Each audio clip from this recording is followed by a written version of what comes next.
नमस्कार, India voice देख रहे हैं आप। मैं हूं आपके साथ दीक्षा चौधरी। नरसिंहपुर में ज्योतिष और द्वारका शारदा पीठाधीश्वर शंकराचार्य महाराज की जन्म जयंती की शताब्दी महोत्सव परमहंस गंगा आश्रम ज्योतेश्वर में मनाया जाएगा, जहां इसके लिए अभी से व्यापक तैयारियां शुरू कर दी गई हैं। इसी संबंध में रविवार को अनंत श्री विभूषित ज्योतिश्री पीठाधीश्वर ने बातचीत के दौरान बताया कि पूरे जिले के प्रत्येक गांव में महाराज श्री के जन्मोत्सव 18 सितंबर को ग्रामवासियों के जरिए अपने ग्राम के देव स्थान या सार्वजनिक स्थान पर ध्वजारोहण किया जाएगा।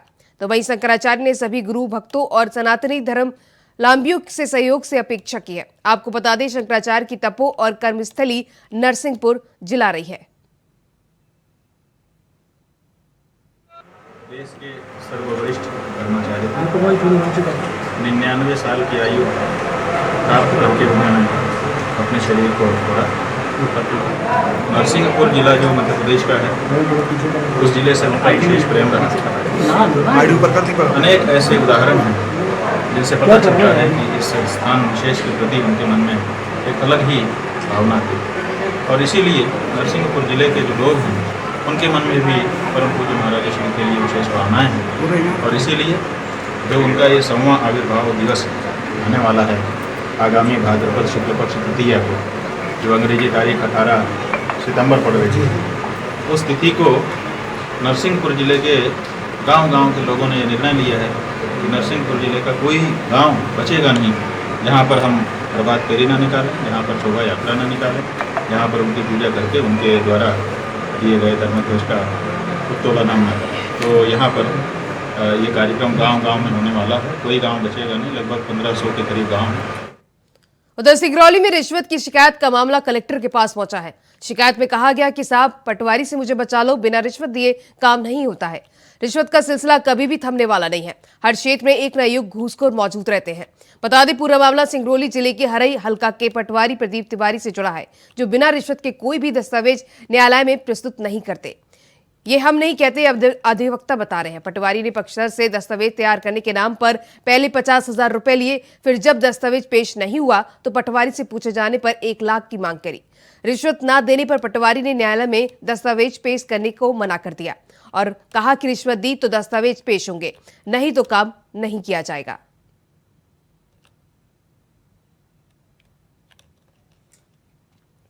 तो वही खबर है पंजाब से, जहां पर सीएम भगवंत मान का युवाओं को इंग्लिश माहिर बनाने के लिए बड़ा फैसला लिया है। बता दें, इंग्लिश फॉर वर्क प्रोग्राम के तहत उच्च शिक्षा विभाग और ब्रिटिश काउंसिलिंग के समय MOU सैनिविशन स्तर पर कंपीट करने के लिए अंग्रेजी में शाश्वत होंगे।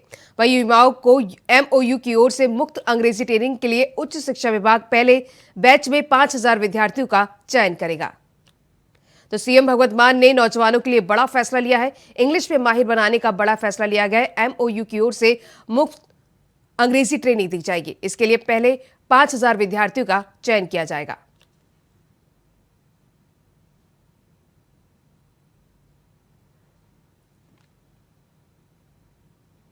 खबर अंबाला से, जहां पुलिस ने नशे के आदी व्यक्ति को गिरफ्तार किया है। बता दें कि जिसके कब्जे से 25 नशीले वैन इंजेक्शन बरामद किए गए हैं। साथ ही जिस आरोपी अमनदीप को पुलिस ने गिरफ्तार किया, उसमें पहले से कई मुकदमे दर्ज थे। वहीं पुलिस द्वारा आरोपी को 1 दिन में रिमांड पर लेकर आगे की कार्रवाई की जा रही है। तो अंबाला में लगातार पुलिस प्रशासन नशे के खिलाफ कार्रवाई कर रही है। पुलिस ने नशे के आदी व्यक्ति को गिरफ्तार किया, जिसके पास से 25 नशीले वैन इंजेक्शन भी बरामद किए गए। आरोपी पर पहले से ही कई मुकदमे दर्ज हैं, जिसके बाद पुलिस ने आरोपी को गिरफ्तार कर लिया है और आगे की कार्रवाई में जुट गई है। एक आदतन शातिर अपराधी है ये, जो जिसके ऊपर ऑलरेडी 10 मुकदमे चल रहे हैं। एक अंडर ट्रायल भी हैं और अंडर इन्वेस्टिगेशन भी हैं। तो ये इसी चीज़ का ही सप्लायर है मेन। तो इसको थाना पड़ाव क्षेत्र से गिरफ्तार किया है। पड़ाव पुलिस स्टेशन में ही इसके खिलाफ मुकदमा दर्ज किया है और इससे बैंड 25 इंजेक्शन वो मिले हैं जो टोटली बैंड है। वो काम अदरवाइज तो ड्रग है वो, लेकिन अगर उसको बिना लाइसेंस के और उसके लेते हैं तो वो उसमें आती है, प्रतिबंधित दवाओं में आती है। तो वो जो इंजेक्शन है वो 25 हैं, जो कि एक कमर्शियल क्वांटिटी होती है हमारी। कमर्शियल क्वांटिटी का मतलब है कि उसमें जो है सज़ा जो है वो आजीवन कारावास का भी प्रावधान है। तो जो ये लड़का है अमनदीप उर्फ बिल्ला, ये रहने वाला है सोंडा गांव अंबाला शहर से। और इससे जो ये 25 इंजेक्शन हमने बरामद किए हैं वो हैं बुप्रेनोफाइन। एक ये सॉल्ट है जो कि अदरवाइज पेन किलर है, लेकिन अगर एक्सेस में लिया जाए तो ये नशे का काम करता है। खबर जयपुर से, जहां पूर्व मंत्री राजेंद्र गुड़ा को बीजेपी नेताओं का साथ मिल रहा है। बीजेपी विधायक और पूर्व मंत्री वासुदेव देवनानी ने कहा कि राजेंद्र गुड़ा सदन में बोलना चाहते थे, लेकिन उन्हें बोलने नहीं दिया गया। स्पीकर ने उन्हें बोलने का मौका नहीं दिया। वहीं नेता प्रतिपक्ष राजेंद्र राठौर ने कहा कि आखिर क्या है उस लाल डायरी में, आखिर क्यों लाल डायरी को नहीं दिखाने दिया जा रहा। गौरतलब है कि राजेंद्र गुड़ा ने बीते दिन दावा करते हुए कहा था कि मैंने सीएम गहलोत के आदेश पर जहां ईडी रेड चल रही थी वहां से लाल डायरी निकाल ली थी। अगर मैं लाल डायरी नहीं निकालता तो सीएम गहलोत जेल में होते। राजेंद्र गुड़ा के इस बयान के बाद अब राजस्थान में लाल डायरी की चर्चा तेज हो गई है।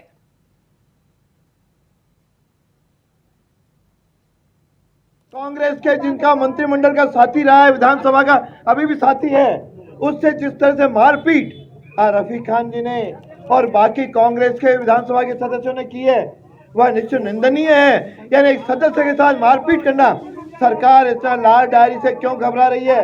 वो लाल डायरी के पन्ने ओपन होने चाहिए, सदन में ओपन हो, बाहर ओपन हो। इनकी जो घटनाएं हैं, जब वो गुड़ा जी कहते हैं कि यदि मैं पोल खोल दूं तो वह एक तरह से वहां पे जेल चले जाते हैं मुख्यमंत्री, यानी इस तरह की यदि उसमें घटनाएं हैं। और धर्मेंद्र राठौड़ के घर पे ईडी का छापा हुआ है, ये डायरी क्यों महत्वपूर्ण थी? मुख्यमंत्री जी बोले गुड़ा जी की डायरी सदन की मेज पर रखवाएं और उस पर खुली बहस हो, तब तो जाकर के असलियत होगी। नहीं तो हम लोग सदन से लेके सड़क तक ये अपना आंदोलन जारी रखेंगे। कांग्रेस अब तो स्पष्ट हो गई कि कांग्रेस महाभ्रष्ट है, कमीशन खोर है, उन्हें जनता को ठगा है। इसके कांग्रेसी एमएलए ने इसको किया है। और वो डायरी अपने मंत्री को जब उसका अच्छा था तो डायरी लाने के लिए कहते हैं, जलाने की बात कहते हैं। जलाने की बात क्यों कही यदि उसमें कुछ भी नहीं है तो? इसका मतलब कहीं ना कहीं दाल में काला है। ये यहाँ तो लगता है पूरी दाल ही काले की काली है। रोहतक के सापला में आयोजित एक कार्यक्रम में बीजेपी सांसद डॉक्टर अरविंद शर्मा ने शिरकत की। इस दौरान उन्होंने बड़ा बयान देते हुए कहा कि बहादुरगढ़ से लेकर असौदा तक मेट्रो का विस्तार को मंजूरी मिली है और अब चुनाव से पहले सापला तक मेट्रो की मंजूरी हो जाएगी और इसके बाद रोहतक तक मेट्रो का विस्तार होगा। साथ ही उन्होंने कांग्रेस पर निशाना साधते हुए कहा कि चाहे लोकसभा सीट हो या फिर विधानसभा सीट, कांग्रेस पार्टी के लोग फर्जी और बोगस वोट डलवाकर जीत हासिल करते हैं। सांसद ने कहा कि 2024 में हरियाणा और देश में तीसरी बार भाजपा की सरकार बन रही है। तो रोहतक में बीजेपी सांसद अरविंद शर्मा का बड़ा बयान दिया है। उन्होंने कहा कि पहले सपला फिर रोहतक तक मेट्रो का विस्तार किया जाएगा। इसके साथ ही उन्होंने बीजेपी सरकार बनने की भी दावा किया। ये पन्ना प्रमुख की तैयारी, ये चुनाव से पहले की तैयारी है और इससे भी बड़ी तैयारी मैं सतीश नांदल जी को कहूंगा कि 100% मैं जो आपको बताता हूं आप वो तैयारी कर लो। आप याद करोगे मैं डॉक्टर अरविंद शर्मा ने कहा था अगर आप गढ़ी सांपला कलोई से अगर अगली बार एमएलए ना बन जाओ तो मुझे क्या कहना। खबर यमुनानगर से, जहां जनरल के मॉडल टाउन में एक दुकान में जोरदार धमाके का मामला सामने आया है। गनीमत ये रही कि धमाके के वक्त आसपास कोई मौजूद नहीं था, वरना बड़ा हादसा भी हो सकता था। बता दें कि मॉडल टाउन में एक फास्ट फूड बनाने वाली दुकान में देर रात जोरदार धमाका हुआ। धमाका इतना तेज था कि आसपास की दुकानों को भी नुकसान पहुंचा है। फास्ट फूड बनाने वाली दुकान के शीशे टूट गए, शटर पूरी तरह से क्षतिग्रस्त हो गया और साइन बोर्ड को कई मीटर दूर जाके गिरा। हालांकि ये पता नहीं चल पाया कि धमाका क्यों और कैसे हुआ, लेकिन आसपास की दुकानों में डर जरूर बैठ गया है। फिलहाल पुलिस धमाके के कारणों की जांच पड़ताल में जुट गई है। तो यमुनानगर में फास्ट फूड दुकान में जोरदार धमाका हुआ। धमाके से आसपास की दुकानें क्षतिग्रस्त हो गई हैं। एकदम धमाका हुआ सर, बड़ी जोर की, एकदम नींद से उठा, एकदम देखा नीचे जाके देखा मैंने खिड़की में से तो रेडी रूडी सब पलटी पड़ी थी। जब मैं नीचे उतर के आके देखा तो सारा पूरा यहाँ बाहर निकला पड़ा था। अब सर अंदर तो एकदम धमाका होने के बाद नीचे आया ना, उसके बाद हमें तो कुछ समझ नहीं आ रहा कैसे हुआ ये। अंदर गैस बनी, क्या हुआ, सिलेंडर फटा नहीं कुछ, ना कोई फ्रिज मतलब उसका कंप्रेसर वगैरह फट जाता है वो भी नहीं हुआ है ऐसा कुछ। अंबाला में फीड द नीडी की तरफ से एक बार फिर रक्तदान शिविर का आयोजन कराया गया। इस अवसर पर अंबाला की मेयर शक्ति रानी शर्मा मुख्य अतिथि के तौर पर मौजूद रहीं। वहीं जननायक जनता पार्टी के प्रदेश प्रवक्ता विवेक चौधरी विशेष तौर पर शामिल हुए और अपनी टीम के साथ रक्तदान किया। इस दौरान रक्तदान करने वाले लोगों को मेयर शक्ति रानी शर्मा ने गोल्ड शील्ड और सर्टिफिकेट देकर उन्हें सम्मानित किया। साथ ही रक्तदान में काम करने वाले अलग अलग संस्थाओं के लोगों को भी सम्मानित किया गया। तो अम्बाला में फिर से रक्तदान शिविर का आयोजन किया गया। अतिथि के तौर पर मेयर शक्ति रानी मौजूद रहीं। इस दौरान पार्टी प्रवक्ता विवेक चौधरी ने भी टीम के साथ रक्तदान किया। रक्तदान देने पर सभी लोगों को सर्टिफिकेट देकर उन्हें सम्मानित किया गया। मैं जितना भी कहूँ उतना कम है, क्योंकि जो ये संस्था फीड द नीडी है, इसको किसी उसकी ज़रूरत नहीं है, इंट्रोडक्शन की ज़रूरत नहीं है, क्योंकि कई वर्षों से ये संस्था बहुत अच्छे काम कर रही है। चाहे लोगों को खाना खिलाना है, चाहे ब्लड कैंप है, तो लगातार वर्ष दर वर्ष ये बहुत ही सराहनीय काम कर रहे हैं और बहुत नौजवान बच्चे इसमें जुड़े हुए हैं। इनकी सोच, इनकी विचारधारा देख के अम्बाला में मुझे लगता है कि कभी भी कोई आपदा या किसी तरह की भी दिक्कत आती है, ये बच्चे सारे एक समूह होके इकट्ठा होके हर जगह पहुंच जाते हैं। फीड द नीडी ने और twin city blood welfare society ने आज अस्पतालों में ब्लड की बहुत नीड है, इस करके यहाँ पर आज पंचायत भवन में रक्त सेवा के लिए कैंप लगाया है और यहाँ पर युवा बहुत उत्साहित होकर ब्लड डोनेट कर रहे हैं। और मैं सबसे यही अपील करना चाहूँगा कि समय समय पर रक्तदान करते रहें। जिन्हें जी रक्तदान मरणोपरांत। फीड द नीडी की तरफ से आज स्थापना दिवस पर द्वितीय रक्तदान शिविर कैंप लगाया है। हमारे साथी उनकी स्मृति में यह शिविर लगाया जा रहा है और सबसे बड़ी बात कि बहुत रक्त की कमी है, कॉलेजेस अभी शुरू नहीं हुए हैं, तो आज हम सभी ने यह मिलकर कैंप लगाया है। फीड द नीडी के संस्थापक सिद्धार्थ गुलाटी जी व अन्य साथी लगे हुए हैं और 50 से अधिक यूनिट हो चुके हैं। युवाओं में, साथियों में बहुत अधिक जोश है और हमारा उद्देश्य यही है, नर सेवा नारायण सेवा। आज यह जो कैंप लगाया जा रहा है, रक्तदान शिविर लगाया जा रहा है, हम इस प्रकार के साथ साथ अन्य अनेकों कार्य करते हैं। फीड द नीडी का स्लोगन है, कोई भी व्यक्ति भूखा ना रहे, तो हम बहुत लंगर या राशन वितरण और अन्य सेवाएं निरंतर करते रहते हैं। इसी श्रृंखला में आज यह कैंप लगाया जा रहा है। खबर हरियाणा से, जहां पुरानी पेंशन और छठे वेतन को लागू के लिए डिप्लोमा इंजीनियरिंग एसोसिएशन की ओर से अपनी मांगों को मनवाने के लिए काला रिबन बांधकर बैठक का आयोजन किया गया।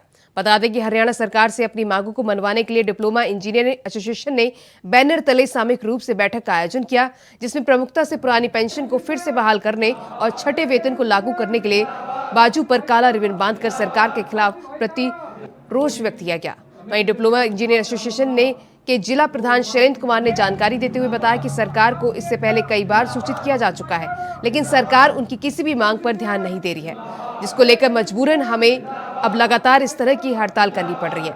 साथ ही उन्होंने बताया कि 2 दिन काला रिबन बांध का विरोध किया जाएगा और आगामी बैठक में राज्य यूनियन अधिकारियों के आदेश के अनुसार हड़ताल भी की जाएगी।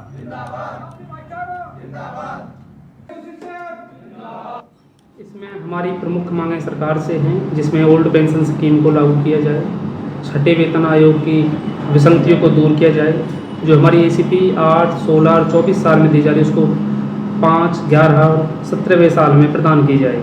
इसके अलावा जो हमारे मौजूदा 17 में SDO के पद हैं, उनमें जो JEE का रिजर्वेशन कोटा है वो 50% है, उसको बढ़ा करके 75% किया जाए। SDO का पद प्राप्त करने के बाद डिग्री और डिप्लोमा धारकों को भी उसके बाद भी पदोन्नति दी जाए। रिक्त जो पद पड़े हैं SDO के, वो भी बाय प्रमोशन करके भरे जाएं जी। और इरिगेशन विभाग में डिपार्टमेंटल जो एग्ज़ाम होते हैं उनको ACP से जो जोड़ रखा है उनको ACP से हटाया जाए, चाहे किसी के डिपार्टमेंटल एग्ज़ाम क्लियर है या नहीं है, ACP किसी की भी नहीं रोकी जाए, सभी की ACP लगाई जाए। मुरादाबाद से सोशल मीडिया पर पुलिस द्वारा यातायात नियमों से लापरवाही के फोटो वायरल हो रहे हैं। बता दें कि पोस्ट में वाहन चेकिंग से परेशान व्यक्ति का जिक्र किया गया है। साथ ही वाहन चेकिंग से परेशान इंसान के द्वारा पुलिस के फोटो जमा करने की बात भी कही गई है। बताया जा रहा है कि फोटो अलग अलग जगहों की है, जिनके ऊपर नंबर और लापरवाही का मैसेज, चालान की धनराशि मेंशन की गई है। तो मुरादाबाद का ये वीडियो सोशल मीडिया पर लगातार वायरल हो रहा है, जिसको लेकर पुलिस पर नियमों की अनदेखी करने का आरोप लग रहा है। पोस्ट डालकर ये फोटो वायरल किया गया है।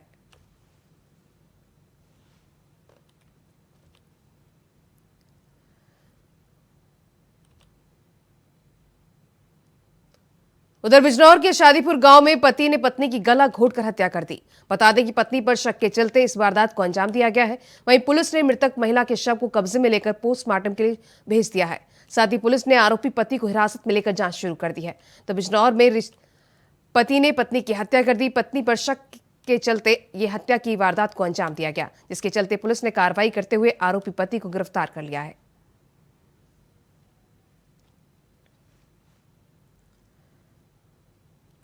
फर्रुखाबाद में गंगा की बढ़ती जलस्तर ने 10 साल का रिकॉर्ड तोड़ दिया है। जहां कटरी धर्मपुर गांव में इंडिया वॉइस के कैमरे के एक्सक्लूसिव बाढ़ के पानी में गिरते मकान की तस्वीर कैद हुई है। आपको बता दें, गंगा नदी के खतरे के निशान से 25 सेंटीमीटर ऊपर बह रही है। नरौरा बांध से 1,20,000 क्यूसेक पानी छोड़ा गया है, जहां तहसील सदर क्षेत्र के 3 दर्जन गांव बाढ़ से प्रभावित है। तो वहीं निजी गांव का सहारा लेकर ग्रामीण गांव से आवागमन कर रहे हैं। जिले का कोई भी अधिकारी और जनप्रतिनिधि बाढ़ग्रस्त इलाकों में नहीं पहुंचा है।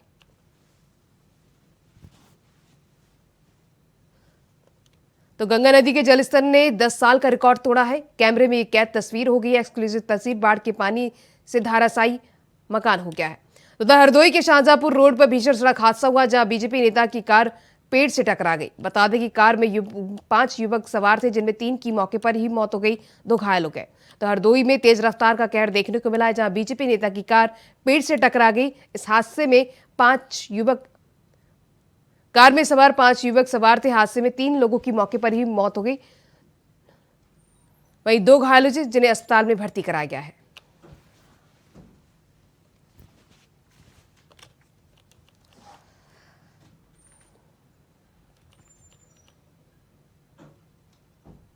फर्रुखाबाद में सावन के महीने के तीसरे सोमवार को लेकर शिव मंदिरों में भक्तों की भीड़ देखने को मिली। पांडेश्वर नाथ मंदिर में भोलेनाथ की पूजा अर्चना और जल अभिषेक करने हजारों की संख्या में भक्त पहुंचे। बड़ी संख्या में भक्तों ने भगवान शिव पर बेलपत्र, धतूरा, गंगाजल और दूध दही चढ़ाया।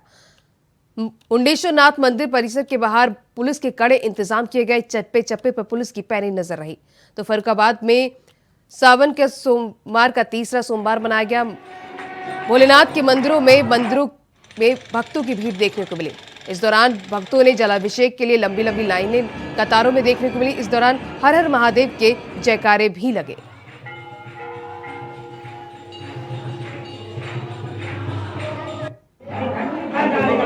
पन्नी हटा लीजिएगा भाई।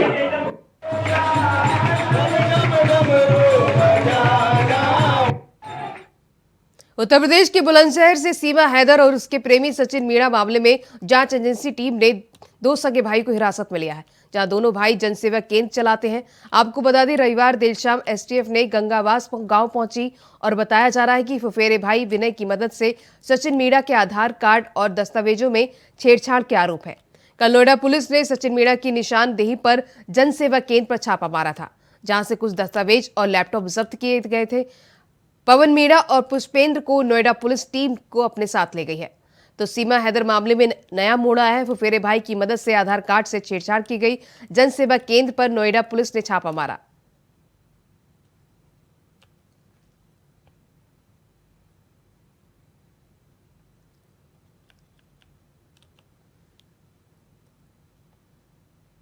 तो बुलंदशहर में जनसेवा केंद्र पर नोएडा पुलिस ने छापा मारा है। सीमा हैदर मामले में ये नया मोड़ आया है। उधर यूपी के गुरुसराय झांसी रोड पर बस और कार की भीषण भिड़ंत हो गई। हादसे में मौके पर ही 3 लोगों की मौत हो गई और 2 लोग गंभीर रूप से घायल हो गए। मौके पर मौजूद लोगों ने आनन फानन में घायलों को एम्बुलेंस की मदद से अस्पताल भिजवाया। प्रत्यक्षदर्शियों के अनुसार टक्कर इतनी भीषण थी कि कार के परखच्चे उड़ गए। हादसे में 3 लोगों की मौत के बाद इलाके में गमगीन माहौल है। तो झांसी में बस और कार में जोरदार भिड़ंत हुई। इस दौरान हादसे में 3 लोगों की मौके पर ही मौत हो गई। 2 की हालत गंभीर बताई जा रही है, जिन्हें अस्पताल में भर्ती कराया गया है।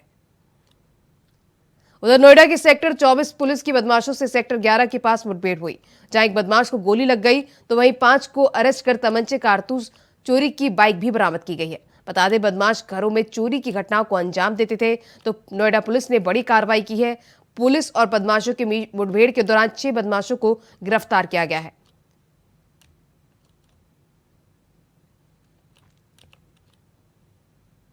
उधर रायबरेली के लालगंज कोतवाली क्षेत्र के खड़मपुर सौताना गांव से एक वीडियो वायरल हो रहा है, जहां भूमाफियाओं की खुली दबंगई देखने को मिल रही है।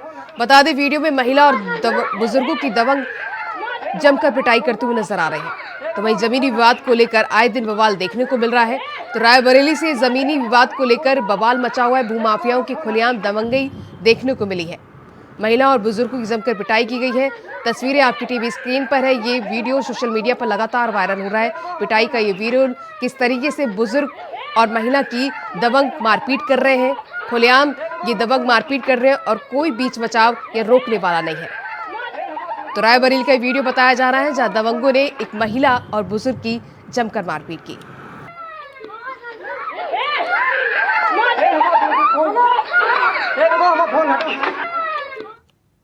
उन्नाव में सफीपुर कोतवाली प्रभारी ने अपने घर पर फांसी के फंदे पर लटककर जान दे दी है। जहां देर रात हुई इस घटना के बाद पुलिस महकमे में हड़कंप मच गया है। आपको बता दें, मौके पर पहुंचे एसएसपी ने घटनास्थल का निरीक्षण किया है। प्रभारी एक महीने पहले ही लखीमपुर से ट्रांसफर होकर उन्नाव आए थे, जहां उन्हें सफीपुर कोतवाली प्रभारी बनाया गया था।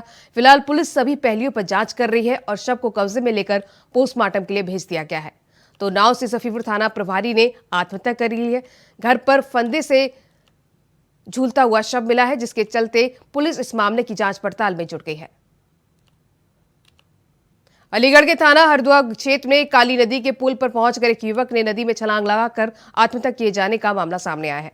आपको बता दें, युवक ने नदी में कूदकर आत्महत्या किए जाने की सूचना पर मौके पर पहुंचे परिजनों ने पुलिस पर गंभीर आरोप लगाए और कहा कि पुलिस उनके बेटे को नदी में तलाश करने के नाम पर खाना पूर्ति कर रही है। साथ ही पुलिस की तरफ से कोई रेस्क्यू ऑपरेशन नहीं शुरू किया जाने के बाद परिजनों ने अपने परिचित गोताखोरों को मौके पर बुलाकर युवक को तलाश कराया।